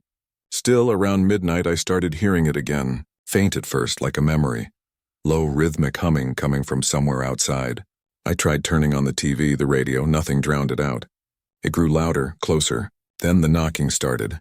3 knocks, slow and hollow, against the back door. I froze, heart pounding. The sound came again, louder. Then the humming stopped altogether. I could hear something else now, a soft creak like the sound of ice shifting under weight. My breath fogged the air, though the stove was burning hot. I took the rifle from the wall and crept toward the kitchen. The knocking came one last time. Then a voice, "Danny." My stomach dropped. It was Tom's voice. Quiet, strained, the words cracking like old wood. "Let me in, partner. It's cold out here." I gripped the rifle tighter. "You're dead, Tom," I whispered. The voice came again, closer this time. "You left me there. You heard me calling, but you looked back. I don't remember pulling the trigger, but I did." The blast shattered the window above the sink. Snow and wind poured in, whipping the curtains. The humming stopped. The silence afterward was worse than the sound had been. I waited for something, movement, a shadow, anything, but there was nothing. Just the faint smell of ozone again, sharp and metallic. I stood there for what felt like hours, staring at the hole in the window until exhaustion finally dragged me into sleep on the couch. When I woke up, the house was freezing. The fire had gone out. I went to the window, half afraid to look. Outside, the snow was smooth and untouched, except for one set of prints leading from the tree line to my porch. Bare footprints. They stopped right at the door. I called Harris again, told him what happened. He didn't sound surprised. He told me to pack my things and head south, said he'd meet me halfway down the highway. I didn't even bother to argue. I loaded my truck and left within the hour. The drive down was the longest of my life. The road twisted between frozen valleys and empty ridges, and the whole time, I felt like something was behind me, not following close, just far enough that I could sense it. Every time I glanced in the mirror, I swore I saw a shape walking in the distance, upright, still, watching. I found Harris waiting near the turnout where the old mining trail split off. His truck lights cut through the fog like two pale eyes. When I pulled up beside him, he looked pale and hollow-eyed. He climbed into my cab without a word, holding a manila folder. Inside were the photos from the scene of Tom, frozen upright on the trail. I shouldn't have looked, but I did. The expression on his face in that picture wasn't just fear, it was recognition. Like he'd seen something he knew, something that had been waiting for him. Harris said there'd been another case the year before. Different valley, same thing. A trapper found frozen solid, mouth open, hands raised. The words "Don't look back" carved into the snow beside him. Locals talk about it sometimes, Harris said quietly. They call it the still man. Shows up when the cold gets deep enough. Freezes you where you stand if you turn to see him. I laughed at first because what else can you do? But Harris didn't. He said Tom must have looked. We drove until night started falling again. The fog thickened until I couldn't see more than a few feet ahead. Then from the passenger seat, Harris whispered, "Do you hear that?" At first I thought he meant the wind. But no, it was humming. That same low, steady hum that had haunted me since that night on the ridge. I slammed the brakes, the truck skidding to a stop. The sound was coming from all around us now, vibrating through the glass. Harris fumbled for his flashlight and pointed it toward the road ahead. The beam hit something in the fog, a shape, a man standing dead still in the middle of the road. I yelled, "Don't look!" But Harris had already turned the light full on it. The fog thinned just enough for me to see. It was Tom, or what was left of him, his skin pale as candle wax, eyes white, frost creeping from his mouth like smoke. He stood exactly as I'd found him, arms stiff, mouth frozen open. The flashlight flickered once, twice, then died. I gunned the engine. The truck roared forward through the fog, and for a split second, we passed through where he'd been. There was nothing there, just a burst of freezing air so cold it burned. When we reached the next turnout, Harris was shaking so hard I thought he might pass out. He kept whispering, "You looked back, didn't you?" Over and over. When I finally dropped him off in Palmer, he wouldn't get out of the truck until sunrise. Said he could still hear the humming. That was 14 years ago. I moved south after that, gave up prospecting for good. But every winter when the temperature drops and the nights grow long, I hear it again. That faint humming coming from somewhere far off, through the walls, through the snow. And sometimes on the coldest nights I'll wake to find frost creeping along the inside of my window, forming 3 words in delicate white crystals. Don't look back. I never do. But lately, it's getting louder. If you ever hear humming in the snow, don't turn around. Some things in Alaska aren't meant to be seen or followed home. Subscribe to Shadow Fear, where true terror never melts away.